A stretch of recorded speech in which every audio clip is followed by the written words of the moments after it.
सर्वमंगल मांगल्ये शिवे सर्वार्थ साधिके शरण्ये त्र्यंबिके गौरी नारायणी नमोस्तुते।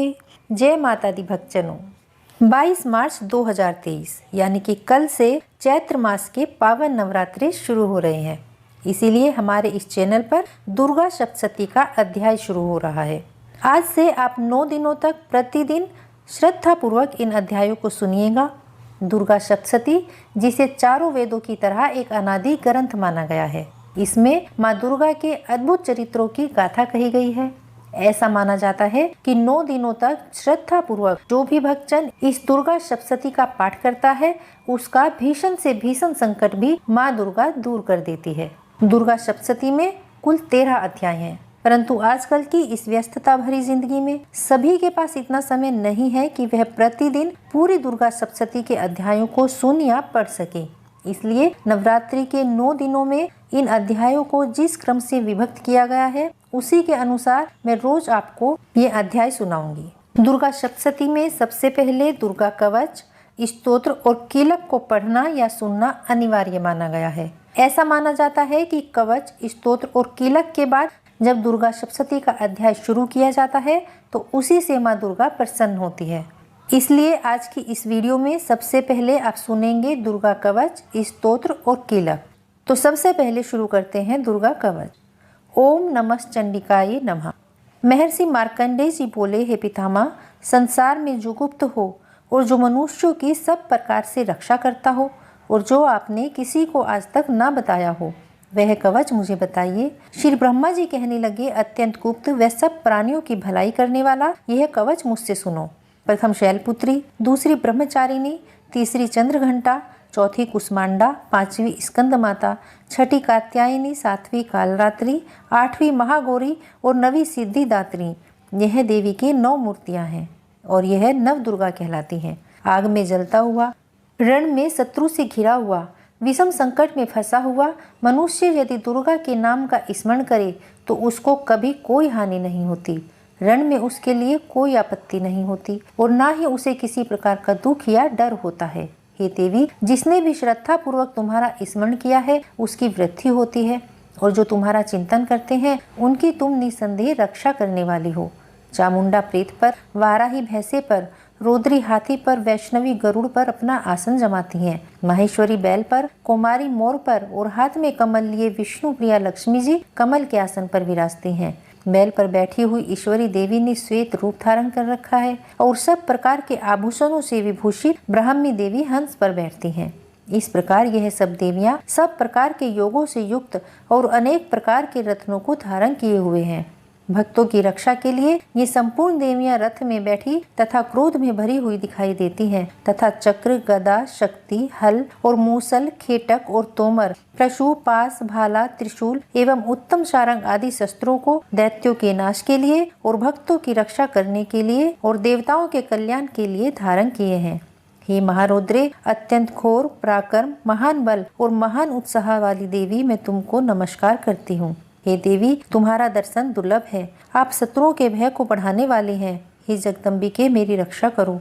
पूर्व दिशा में इंद्री मेरी रक्षा करें। अग्नि कोण में अग्नि शक्ति, दक्षिण में वाराही देवी, नृत्य कोण में खड़गधारिणी देवी मेरी रक्षा करें। वारुणी पश्चिम दिशा में, वायु कोण में मृगवाहिनी, उत्तर में कुमारी, ईशान में शूलधारिणी देवी मेरी रक्षा करें। ब्रह्मानी ऊपर की ओर से मेरी रक्षा करें। वैष्णवी देवी नीचे की ओर से मेरी रक्षा करें। इसी प्रकार सौ पर बैठी चामुंडा देवी 10 दिशाओं में मेरी रक्षा करें। जया देवी आगे, विजया पीछे की ओर, अजिता बाईं ओर और अपराजिता दाहिनी ओर मेरी रक्षा करें। उद्योतिनी देवी शिखा की रक्षा करें। उमा सिर में स्थित हो मेरी रक्षा करें। इसी प्रकार मस्तक में मालाधारी देवी रक्षा करें और यशस्विनी देवी मेरी भोहों का संरक्षण करें। भोहों के मध्य भाग में त्रिनेत्रा, नथुनों की यमघंटा देवी रक्षा करें। नेत्रों के मध्य में शंखिनी देवी और द्वारवासिनी देवी कानों की रक्षा करें। कपोलों की कालिका देवी और कानों के मूल भाग की भगवती शांकरी रक्षा करें। सुगंधा नासिका में और चर्चिका ऊपर के होठ में, अमृत कला नीचे के होठ की, सरस्वती देवी जीव की रक्षा करें। कुमारी देवी दांतों की और चंडिका कंठ प्रदेश की रक्षा करें।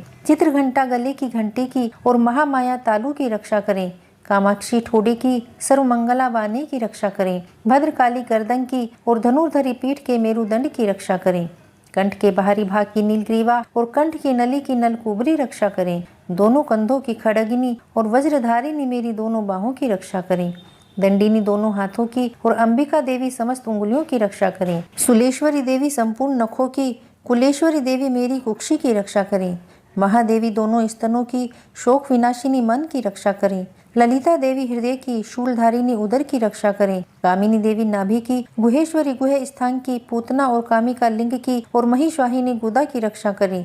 संपूर्ण इच्छाओं को पूर्ण करने वाली महाबला देवी दोनों जंघाओं की रक्षा करें। विंध्यवासिनी दोनों घुटनों की और तेजस्वी देवी दोनों पांवों के पृष्ठभाग की रक्षा करें। सिरधरी पांवों की अंगुलियों की, स्थल वासिनी तलवों की, दष्ट्रा करालिनी देवी नखों की, उदर्भ केशनी केशों की, वागेश्वरी वाणी की रक्षा करें। रोमावलियों के छिद्रों की कौबेरी और त्वचा वागेश्वरी देवी रक्षा करें। पार्वती देवी रक्त, मज्जा, वसा, मांस, हड्डी की रक्षा करें। काल रात्रि आंतों की रक्षा करें। मुक्तेश्वरी देवी पित्त की, पद्मावती कमल कोश की, चूड़ामणि कफ की रक्षा करें। ज्वालामुखी नसों के जल की रक्षा करें। अभेद्या देवी शरीर के सब जोड़ों की रक्षा करें। ब्रह्मानी मेरे वीर्य की, छत्रेश्वरी छाया की और धर्मधारिणी मेरे अहंकार, मन और बुद्धि की रक्षा करें। प्राण, अपान, समान, उदान और व्यान की वज्रहस्ता देवी रक्षा करें।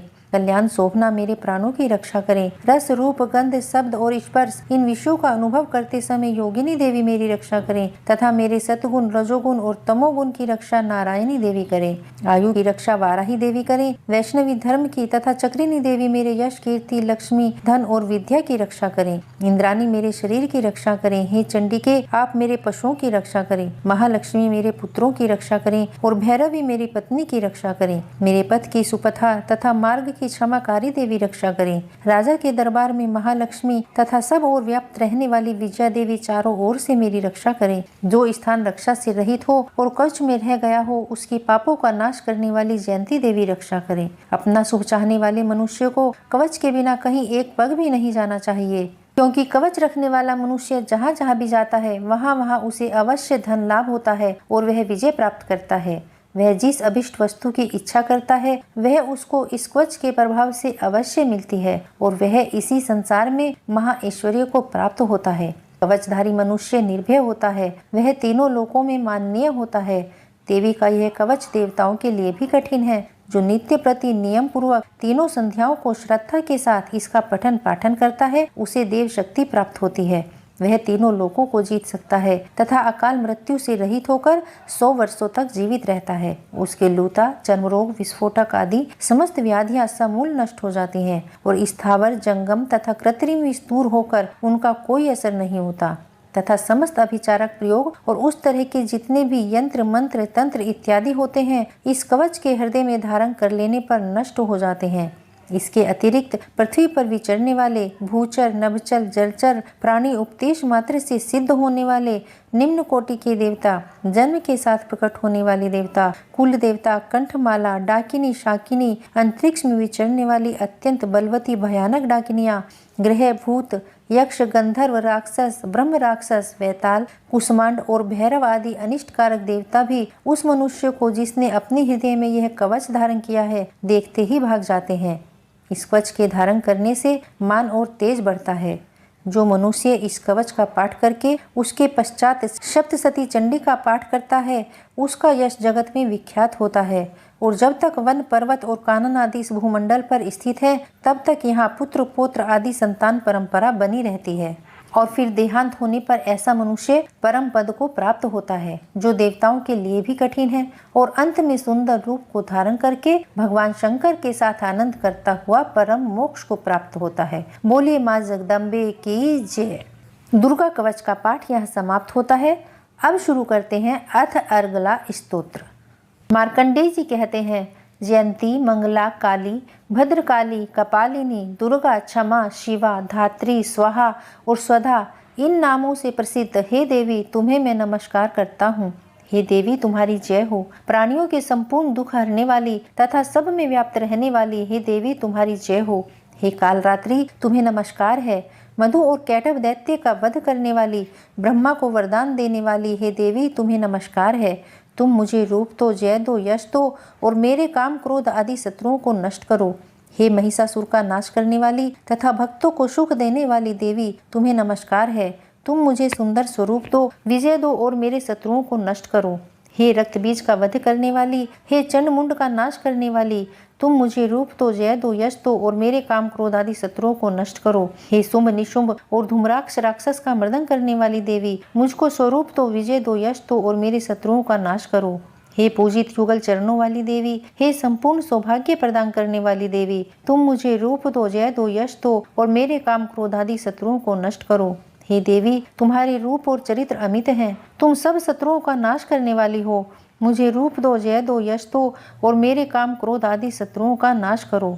हे पापों को दूर करने वाली चंडिके, इस संसार में जो भक्ति पूर्वक तुम्हारा पूजन करते हैं उनको तुम रूप दो, जय दो, यश दो और उनके शत्रुओं का नाश करो। हे रोगों का नाश करने वाली चंडिके, जो भक्ति पूर्वक तुम्हारी पूजा करते हैं उन्हें तुम रूप दो, जय दो, यश दो और उनके काम क्रोध आदि शत्रुओं को नष्ट करो।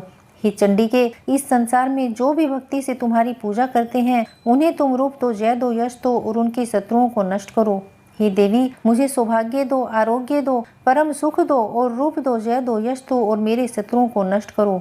हे देवी, जो मुझसे बैर रखते हैं उनका नाश करो और मुझे अधिक बल प्रदान करो और रूप दो, जय दो, यश दो और मेरे शत्रुओं का संहार करो। हे देवी, मेरा कल्याण करो और मुझे उत्तम संपत्ति प्रदान करो। मुझे रूप दो, जय दो, यश दो और मेरे काम क्रोध आदि शत्रुओं को नष्ट करो। हे देवता तथा राक्षसों के मुकुट रत्नों से स्पर्श किए हुए चरणों वाली देवी, हे अंबिके, मुझे स्वरूप दो, जय दो, यश दो और मेरे शत्रुओं को नष्ट करो। हे देवी, अपने भक्तों को विद्वान, कीर्तिवान और लक्ष्मीवान बनाओ। उन्हें रूप दो, जय दो, यश दो और उनके शत्रुओं को नष्ट करो।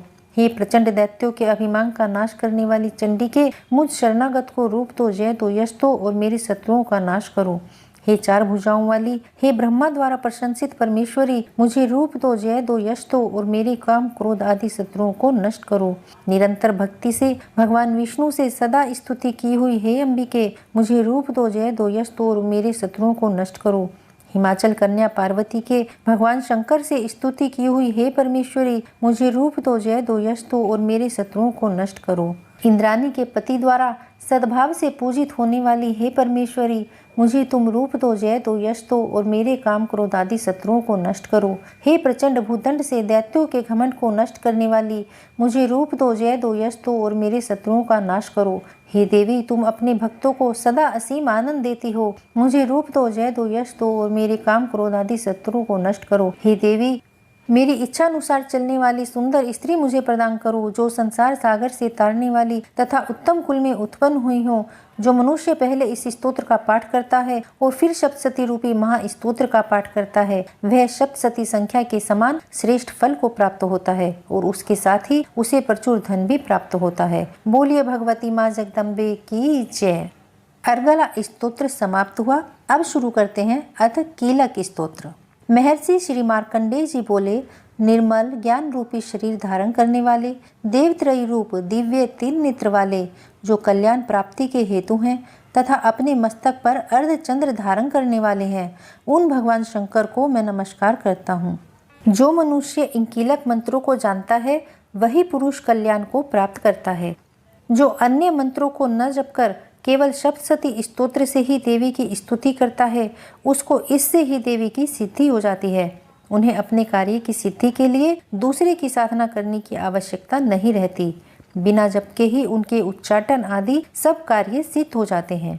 लोगों के मन में शंका थी कि केवल सप्तशती की उपासना से अथवा सप्तशती को छोड़कर अन्य मंत्रों की उपासना से भी समान रूप से सब कार्य सिद्ध हो जाते हैं, तब इनमें से कौन सा श्रेष्ठ साधन है। लोगों की इसी शंका को ध्यान में रखते हुए भगवान शंकर ने अपने पास आए हुए जिज्ञासुओं को समझाया कि यह सप्तशती नामक संपूर्ण स्तोत्र ही कल्याण को देने वाला है। इसके पश्चात भगवान शंकर ने चंडिका के इस सप्तशती नामक स्तोत्र को गुप्त कर दिया। अतः मनुष्य इसको बड़े ही पुण्य से प्राप्त करता है। जो मनुष्य कृष्ण पक्ष की 14 अथवा अष्टमी को एकाग्रचित्त होकर देवी को अपना सर्वस्व समर्पित कर देता है और फिर उसे प्रसाद रूप में ग्रहण करता है, उस पर दुर्गा प्रसन्न होती है, अन्यथा नहीं होती। इस प्रकार सिद्धि के प्रतिबंधक रूप कीलक के द्वारा भगवान शंकर ने इस स्तोत्र को कीलित कर रखा है। जो पुरुष इस सप्तशती को निष्कीलन करके नित्य पाठ करता है वह सिद्ध हो जाता है, वही देवों का पार्षद होता है और वह गंधर्व होता है। सर्वत्र विचरते रहने पर भी उस मनुष्य को इस संसार में कहीं कोई डर नहीं होता। वह आप मृत्यु के वश में नहीं पड़ता और मरकर मोक्ष की प्राप्ति हो जाती है। किंतु इस कीलक की विधि को जानकर ही सप्तशती का पाठ करना चाहिए। जो ऐसा नहीं करता वह नष्ट हो जाता है। कीलन और निष्कीलन संबंधी जानकारी के पश्चात ही यह स्तोत्र निर्दोष होता है और विद्वान पुरुष इस निर्दोष स्तोत्र का ही पाठ आरंभ करते हैं। स्त्रियों में जो कुछ भी सौभाग्य आदि दिखाई देता है वह सब इसी पाठ की कृपा से है। इसलिए इस कल्याणकारी स्तोत्र का सदा पाठ करना चाहिए। इस स्तोत्र का स्नेह स्नेह पाठ करने से भी स्वल्प फल की प्राप्ति होती है। इसलिए उच्च स्वर से ही इसका पाठ आरंभ करना चाहिए। जिस देवी के प्रसाद से ऐश्वर्य, सौभाग्य, आरोग्य, संपत्ति, शत्रुनाश तथा परम मोक्ष की प्राप्ति होती है, उस देवी की स्तुति मनुष्य को अवश्य करनी चाहिए। कीलक स्तोत्र समाप्त हुआ। बोलिए भगवती माँ जगदम्बे की जय।